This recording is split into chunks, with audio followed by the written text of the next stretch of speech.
Hello everyone and welcome to this new video tutorial.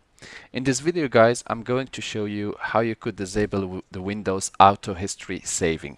So as you might have seen with the latest update from Windows, whenever you work on your computer, you open some tasks, you open some videos, then the history is being saved under this section. On the left, the third icon under the left side in the taskbar, it says Task View, and this should show you the history of your work on the computer.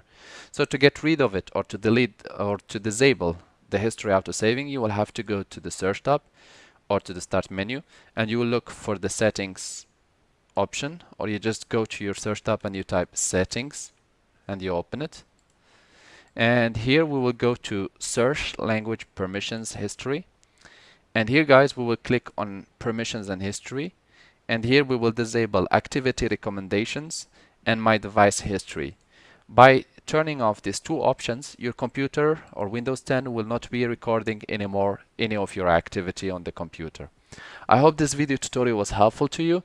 If you are still in need of help or assistance, you can always leave us a comment or send us an email and we will do our best to help you.